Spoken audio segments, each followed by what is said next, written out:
अगर आपको समझ नहीं आती है मिसाल के तौर पे, या आप थोड़ा सा हेजिटेशन हो जाती है आपको कि भाई बाकी सबको समझ आ रही है मुझे नहीं आ रही, आप ये सोचते हो कि चलो बाद में समझ लेंगे, आप इसको पढ़ना, ठीक है, नहीं समझ आती तो जहां पर नहीं समझ आ रही उस वहीं से लेक्चर की, ठीक है, वो स्क्रीनशॉट ले लें और ग्रुप में शेयर कर दें, आपस में डिस्कस करें एक दूसरे से। फिर भी नहीं समझ आती तो नेक्स्ट क्लास में फिर मैं आपको समझा दूंगा। याद रखें, सेशंस रोज रोज नहीं लिए जाते। मैं हमेशा जोर देता हूँ कि आपके नोट्स परफेक्ट होने चाहिए, फिर नोट्स परफेक्ट हो आपकी लर्निंग भी परफेक्ट हो ना। आप एक मतलब सेशन ले रहे हो, आप उसको अच्छी तरह से आप उसका फायदा उठाओ, ठीक है। उसका तरीकाकार यही है कि जो भी चीज़ है उसको बेहतरीन तरीके से अरेंज करो, समझो, ठीक है, टीचर से इन टच रहो कि भाई मैं इस तरह के नोट्स, ठीक है, हम बना रहे हैं, इसमें कोई कमी तो नहीं है, इसको किस तरह से करें। कोई भी चीज़ समझ नहीं आती, आप याद रखो जब तक आप किसी लर्निंग प्रोसेस में हो, आप बच्चे हो। मैं आपको एक दिलचस्प बात बताता हूँ। मैं 17 स्केल का अफसर होकर मेरी इंसल्ट होती रहती है अक्सर। तो मैंने सोचा यार ये इतना बड़ा अफसर होके भी इंसल्ट होती है। तो मैंने देखा कि हमारा जो डिप्टी डायरेक्टर है वो 18 स्केल के हैं। उनकी इंसल्ट होते हुए मैंने देखी। तो मैंने कहा यार ये तो ऊपर से नीचे तक सबकी इंसल्ट होती है,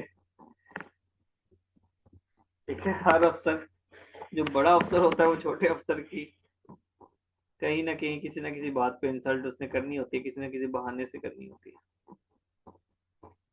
फिर इस तरह वो इंसल्ट नीचे चली जाती है, नीचे वाले बंदों पे उतरती है जाके, ठीक है। तो आप किसी लर्निंग प्रोसेस में हो, अगर आप कोई गलती करते हो आपकी इंसल्ट भी होती है, कोई इशू नहीं है। इंसल्ट इस तरह नहीं होती, मतलब मैं वैसे एक बात कर रहा हूँ, जब भी कोई भी दफ्तर का काम होता है, कोई चीज नहीं समझ आ रही होती, गलत हो जाती है, तो जाहिर है जो आपका आपसे बड़ा अफसर है वो उसने आपको कुछ ना कुछ तो कहना है। तो इज्जत आनी जानी चीज है, बंदा ढीठ होना चाहिए। ठीक है। बिल्कुल ऐसी। आज देखो समरीन को ज्यादा फील हुई, समरीन को सबसे ज्यादा फील हुई मेरी बात। चलें जी, बात ये हो रही थी 8/9 की। ये देखें जी, 8/9 मैं प्रेस करता हूँ और अब मैं इसको एंटर कर देता हूँ। क्या आ गया? 9 अगस्त। क्या बन गई डेट? मैं प्रेस करता हूँ 10/12।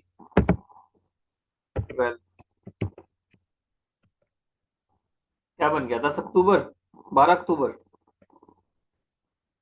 लेकिन मैं चाह रहा हूँ कि भी मैंने कोई फ्रैक्शन ऐड करनी है, ठीक है।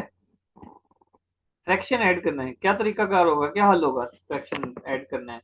मैं चाह रहा हूँ भाई ये 9/10 जो मैं लिख रहा हूँ ये डेट ना बने, फ्रैक्शन बन जाए, तो क्या तरीका कार होगा? लारेब, लारेब बताएंगे।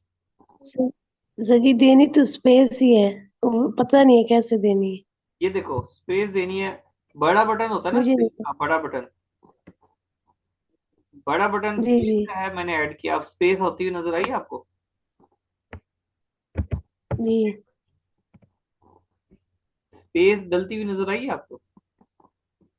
देखें अब मैं दोबारा डालता हूँ, क्लिक करेंगे बड़ा बटन। हाँ भाई, थोड़ा सा स्पेस, थोड़ी जी स्पेस आनी गई। जी जी आ गई है। 8/9, ये आपका फ्रैक्शन बन गई है, ठीक है। अब सही है। जी ठीक हो गया। और कोई क्वेश्चन ऐसा था जो ना समझ आ रहा हो? सर चलें। ये हाँ जी। स्पेस वाला क्या बताया, दोबारा बताइए। स्पेस, ये क्वेश्चन अभी हमने पढ़ा है ना, हमने कहा था कि अगर हमने कोई फ्रैक्शन ऐड की है, फ्रैक्शन ऐड करोगे आप कोई भी, मिसाल के तौर पे 5/6 फ्रैक्शन ऐड किए, एंटर प्रेस करेंगे तो ये डेट बन जाएगी, 6 मई बन गया ना। लेकिन अगर आपको 6 अगर फ्रैक्शन ही चाहिए तो फिर आप बड़ा बटन दबा के स्पेस डालो, फिर 5/6 लिखो, तो अब ऐसे कैसा रहेगा, ठीक है। जी सर।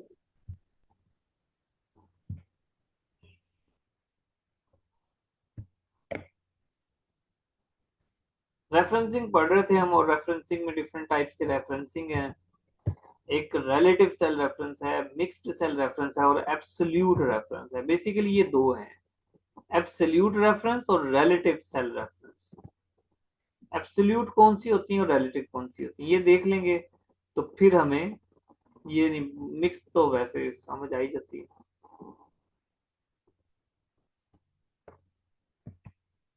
रिलेटिव रेफरेंसिंग वो क्या होती है जनाब, relative column reference and relative row reference. A cell is entered in a formula without using, ये वाला साइन के बगैर जब हम कोई भी फार्मूला यूज करते हैं तो हम रिलेटिव रेफरेंस आ रहे होते हैं। किस तरह से, we have created a formula in cell, एक सेल है जनाब D1, उसमें एक फार्मूला हमने क्रिएट कर लिया, ठीक है।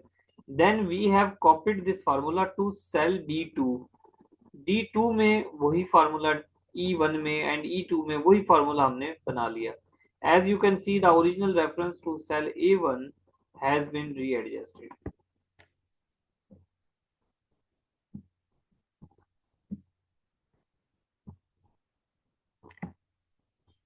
ये फार्मूला जो है ना ये रीएडजस्ट हुआ है।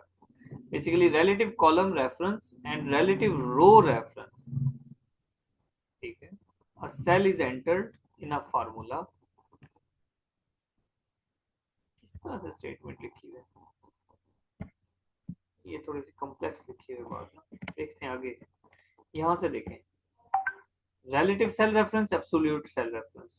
जो एब्सोल्यूट होता है ना उसमें फ्रीज कर देता है वो सेल रेफरेंसेस को, ठीक है। और ये क्या करता है, डिफॉल्ट सेटिंग सेल को एडजस्ट करता है व्हेन कॉपीड। यहां से देखें, यहाँ पर दो हैं, ये A1 और ये साइन यूज किया,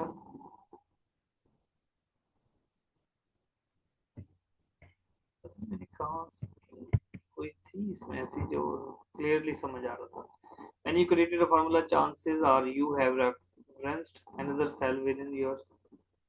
This can either be a relative or absolute.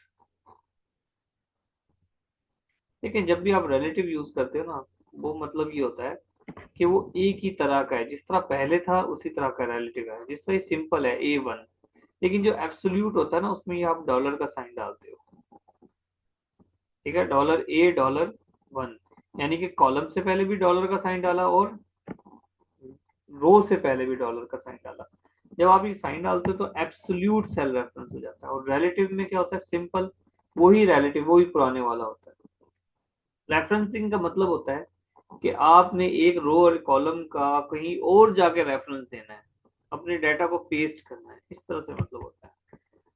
यहां से देखेंगे cell references, relative cell reference क्या करता है, adjust the row and column to its new location when copied and move, ठीक है। एक रो है आपके पास, वो जिस तरह हमने रो एंड कॉलम लिखा था ना, रो एंड कॉलम, जिस तरह A1 में रो भी आ जाती है कॉलम भी आता है। आप इसको कहीं और लेकर जाना चाह रहे हो तो वो एज सच वहां पर चली जाएगी, तो वो रिलेटिव सेल रेफरेंस बन जाता है D14। Example of relative cell reference D14 पर आप अपने कॉलम रो को लेंगे, ठीक है। एब्सोल्यूट क्या होता है, does not adjust the row and column to its new location, ठीक है। ये एडजस्ट नहीं हुआ when copied or moved, ठीक है, ये एडजस्ट नहीं हुआ एज सच, उस फॉर्म में एडजस्ट नहीं हुआ, तो वो एब्सोल्यूट रेफरेंस होता है। इस तरह का होता है, चलो थोड़ा सा कॉम्प्लेक्स है ये, चल देख लेना इसको। अगर ना समझ आए इसकी आप कोई ना कोई शॉर्ट वीडियो देख लेना। एक जगह है और भी ऐसी, मैंने वीडियो का लिंक ऐड किया है। तो जो सेल रेफरेंसिंग है ना, थोड़ी सी ये समझने वाली है, प्रैक्टिकल जब तक नहीं होगा तो नहीं समझ आएगी। तो आप इसको तो कहीं से शॉर्ट वीडियो में लेकर खुद देख लेना, लेकिन देख लाजमी लेना, ठीक है। Which symbol is use for Excel cell reference, cell reference के लिए कौन सा सिंबल यूज होता है, बोलो।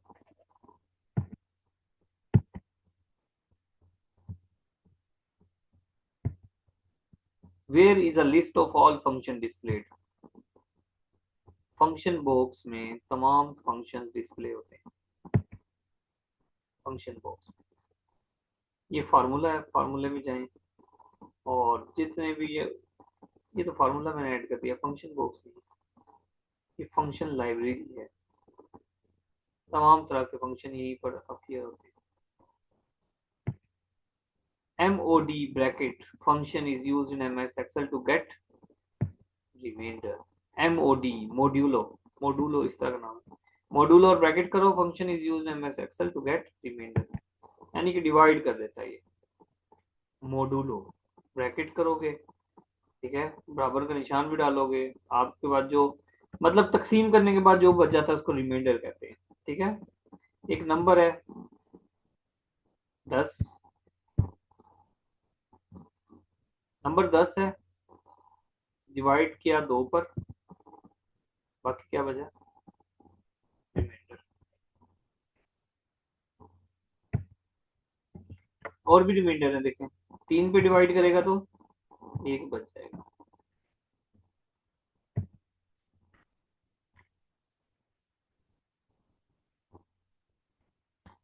In MS Excel, dash is used to return one value if a condition is true and another value if it is false।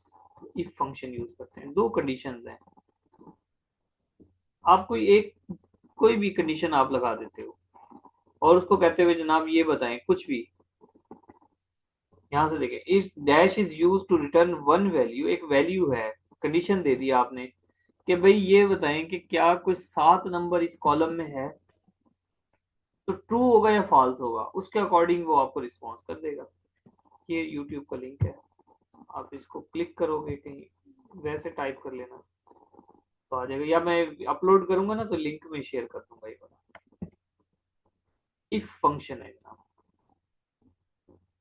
यहां से देखें, बराबर का निशान डाला, इफ IF डाला, C7 इक्वल का निशान, ठीक है, कोमा IF D7 वगैरह वगैरह डाल दो, तो ये यहाँ पर ये नजर आ जाता है आपको, ये ट्रू फॉल्स कलर्स नजर आ जाते हैं। ये क्या है, ट्रू है किसमें, फॉल्स किसमें। What does a V look function do. V look function क्या करता है, search for a value in the column. V look एक ऑप्शन होता है, कॉलम में वो जो रेलेवेंट वैल्यू है वो सर्च करता है। What does a V look function do, search for a value in the column. In MS Excel, a formula that looks for a value, अभी हमने पढ़ा था ना, वी लुक फार्मूला सर्च करता है, एक formula that looks for value in left most column of a table, एक table है उसके लेफ्ट साइड पर कॉलम है, and then returns a value in the same row for specific column. Row वही रहेगी, कॉलम चेंज हो जाएगा। तो लुकअप कौन सा होगा, वर्टिकल। ध्यान से बात देखें इसको, वो कहता है कि आपके पास एक फॉर्मूला, एक वैल्यू है कोई भी, उसको चेंज करना है, आप कहीं और लेकर जा रहे हो वैल्यू को, तो रो तो सेम है लेकिन कॉलम कोई और है। देखें इस तरह, इस कॉलम में डाटा है, ये रो है, ये रो है और ये कॉलम है, ये कॉलम में है B, रो है C। अब ये B3 में आपका डाटा है, वो कहता है कि रो सेम हो लेकिन कॉलम डिफरेंट हो, ऐसे ही कह रहा है ना वो, कॉलम डिफरेंट हो, इसका मतलब ये वाला डाटा उठाकर वो यहां लेकर आना चाह रहा है। यहाँ एक और कॉलम है, कौन सा है, H, इस H में आ जाए, तो लुकअप कौन सा होगा, वर्टिकल। क्यों, क्योंकि वर्टिकल चेंज हुआ है ना, रो तो सेम है, चेंज क्या हुआ है, वर्टिकल। अब अगर मैं आपसे ये सवाल करूं कि भाई ऐसा हो कि कॉलम सेम रहे, रो बदल जाए, तो फिर कौन सा लुकअप होगा, हॉरिजॉन्टल लुकअप। हाँ जी, horizontal lookup. Very good. You can use the formula palette to get, create and edit formula containing function। Formula palette किस लिए यूज होता है जनाब, फार्मूला को एडिट करने के लिए, क्रिएट करने के लिए वगैरह। ये वी लुक है, ये मैंने आपको समझा दिया अच्छी तरह। छोड़ें इसको, छोड़ें। ये देखें ये सब आ रहे हैं, ये मैंने ऐड किए हैं लेकिन यहाँ से क्वेश्चंस नहीं आए हुए। आपको फाइल दी हुई है वर्ड की, उसमें है ये। Which pane keeps freezing rows and columns visible when you scroll in the worksheet? एक वर्कशीट है, रोज एंड कॉलम्स, कोई स्पेसिफिक रोज एंड कॉलम्स हैं, उनको आपने फ्रीज करना है। ठीक है, उसके लिए फ्रीजिंग पेन यूज होता है। चलें देखते हैं। The freezing row and columns in Excel is in which pane freezing pane, वो होता क्या है ध्यान से समझें। आपके पास ये एक्सेल की शीट है, अब ये आपने टॉप पे क्या लिखा है, नेम ऑफ स्टूडेंट, मार्क्स, ठीक है, और परसेंटेज। अब आपके पास तो यहाँ पर है जनाब 1000 स्टूडेंट्स। आप क्लिक करके इसको स्क्रॉल करके नीचे जाओगे तो ये तो आपको ऊपर टॉप पे तो नजर आना चाहिए ना, कि ऊपर नेम है, यहाँ पर क्या लिखा हुआ है, मार्क्स है, यहाँ पे लिखा हुआ सब्जेक्ट है, यहाँ पे लिखा हुआ परसेंटेज है। अब आप स्क्रॉल करते रहते हो, लेकिन ये जो है ना, ये वाला हिस्सा, ये ऐसे का ऐसा रहता है, ये नहीं स्क्रॉल डाउन होता।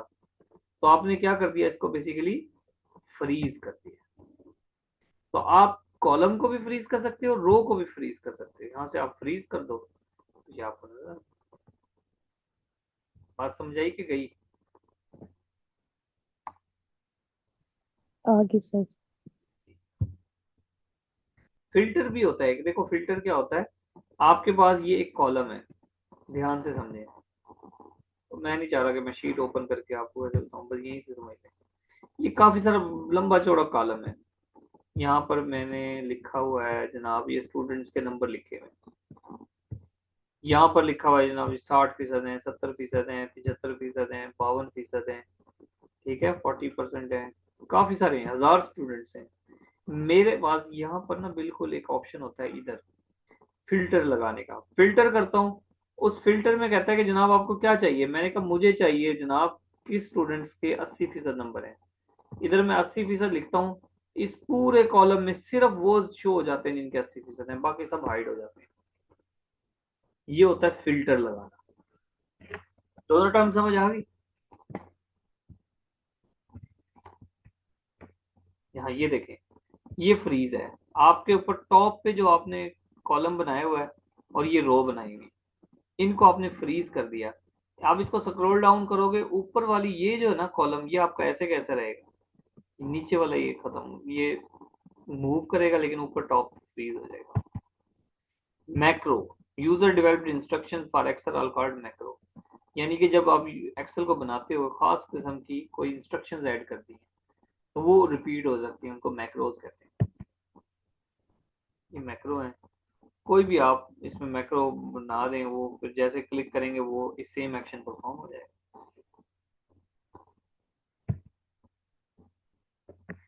View window split in MS Excel, a window can be split into two parts.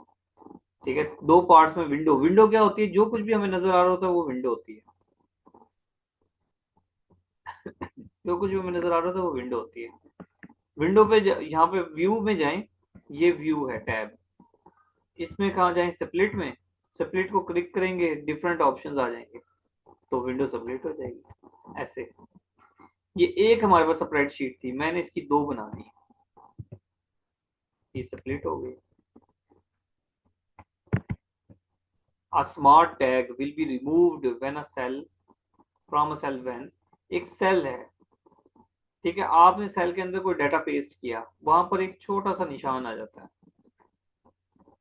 और वो छोटा सा निशान कैसे, ये वाला कंट्रोल, और ये वो उससे आपसे फॉर्मेट वगैरह पूछ रहा होता है, इसको कह रहे हैं टैग। कहते हैं जब आप सेल को चेंज कर दोगे, डिलीट कर दोगे, तो ये फिर ऑटोमेटिक रिमूव हो जाएगा। मैंने जैसे क्लिक किया ना तो ये निशान आ गया, जब मैं इसको चेंज कर दूंगा, डिलीट कर दूंगा, तो निशान भी खत्म हो जाएगा। A smart tag will be removed from a cell when the data of the cell is changed or deleted. Dash is used for arranging data or sort. ये अरेंज करने के लिए होता है डाटा, पे जाओ, फिर सॉर्ट कर दो उसको, फिर बता दो असेंडिंग डिसेंडिंग ऑर्डर में कहाँ करना है, तो ऑटोमेटिक डाटा अरेंज हो जाएगा जिस तरह आप चाहते हो सॉर्टिंग में। ठीक है, डाटा में जाओ, यहाँ पे सॉर्ट का ऑप्शन है, यहाँ बता दो उसको भाई आप असेंडिंग ऑर्डर लेना चाहते हो, डिसेंडिंग ऑर्डर में लेना चाहते हो, कैसे डाटा को आप उस तरह से अरेंज कर देगा वो। इस तरह मैंने बताया ना था।